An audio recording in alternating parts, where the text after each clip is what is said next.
Ladies and gentlemen, please welcome Congressman and U.S. Army National Guard veteran, Tim Walz. Well, thank you all, Mr. Secretary. As always, thank you. Nobody is more accessible. Nobody is more a partner in fixing this. And when the question got asked about the dynamics between the administration and Congress, you have changed that dynamic into one that we're all on the same team working to the same goals. So thank you. And I know Dr. Rowe needed to leave. He truly is. Around Congress, a lot of times we'll talk about my dear friend. We don't mean it most of the time. In this case, we do. He is my dear friend and someone his values and his basic decency that you can see when he was in front of you makes a huge difference, and I appreciate that. And Bill, I'm going to associate myself with Bill's remarks, not because he just gave me an award, because I am in the space of where he's at on this civic engagement. I'm Tim Walz. I'm a school teacher from Mankato, Minnesota. I grew up in a small farming community in Nebraska. I graduated with 24 kids in my class. 12 were cousins. All the prom dating questions have already been asked. They've been asked. So the day after I turned 17, my father, Korean War era veteran, drove me 40 miles to Springview, Nebraska, where we were able to meet up with the Army recruiter, Army National Guard recruiter, and got a lieutenant off his tractor as he was preparing his field for planning. They swore me in out there. I spent the next 24 years as a member of the Army National Guard. Part of that is full-time and then in the National Guard. Retired out as Command Sergeant Major. When I first got to Congress, I went out to Walter Reed and they introduced me to a wounded Marine, and they said, "This is Congressman Walz. He's a retired Command Sergeant Major in the Army."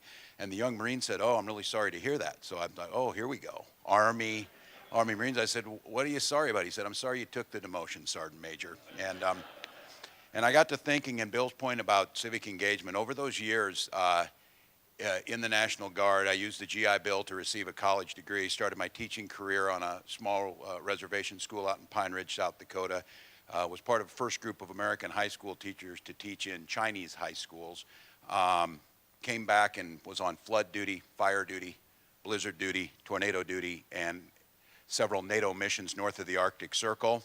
As a Minnesotan, they send us there. That's a smart thing the Army does.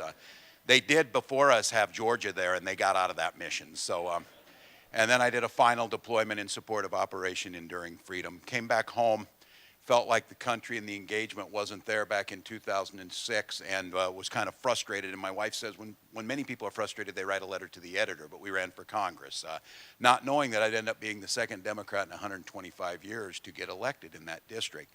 But they didn't elect me because I was a Democrat. I don't believe that. I think they elected me because part of it was that service in the National Guard, but it was more than that. I was a football coach. I coached other teams in the community. I was in the Kiwanis Club. And this idea of what the military did for me as a young man, and the idea that I think what brings us and binds us in the VA committee and what Bill was talking about is it transcends military service. It's about the idea of ownership in your community. What the National Guard made me was, it first of all made me an adult, is what I felt like, and it felt like I had ownership in my community. And what I understood how powerful that was as a teacher, I started a youth service learning class where I taught kids about how nonprofits worked, how to start your own, how to get involved, and then not just doing volunteer, which they had to do some of that, they had to create their own. So my seniors back in 2006 created a nonprofit, raised $85,000 and sent buses down to Alabama to pick up our Minnesota National Guard troops who were down there training, but because of a glitch on how DOD worked, they finished their training right before Christmas and were deploying to Iraq, the longest deployment of any mission in this entire war. And they were going to be stuck down there, especially the younger troops. They sent buses down and brought them back. And I watched what that did for them. I watched what being part of their community was. And what I am convinced of is, as we talk about the military service, one of my roles here in Congress and the way I approach things, I did not come here to argue with people. I did not come here. And I tell Phil often, I don't disagree with him because he's a Republican. I disagree when he's wrong, and that's a difference. And we talk about it. And he says the same to me. I don't question his heart. And I think this idea, a few weeks ago, I had the opportunity to go on a run of the monuments with General McChrystal. And at the risk of plugging another organization on your own time here, General McChrystal started Service Year.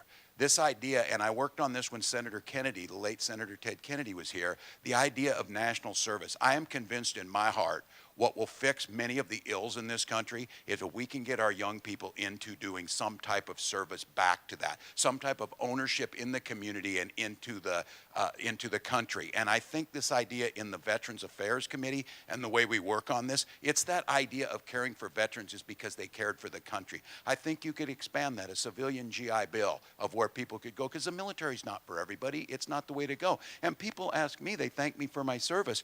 Thank me for 20 years in the lunchroom. That was a lot of work to do that, supervising the lunchroom. But it's the idea of many different ways you can serve, and I think Bill talks about this right. Creating this idea of either hero or broken is very dangerous, or the only way to serve America and thank is in uniform. There's a broader way we can do this. And when you bring people into that, and I'm convinced you listen to Phil Rowe talk about scouting, talk about working in his community, talk about serving as a veteran, that sets the parameters that the two of us are here to try and get things done, because I think the two of us believe in community, as do many others. And I would say Dr. Shulkin falls into that and others. So grateful you're all here. I think if there's a pessimism that's going around, do look no further than the VA committee. Do look no further than the commitment of that. There's everything that's right with this country is right in that committee. And as we go into Veterans Day, be optimistic about it. I know I am. Thank you. Thank you.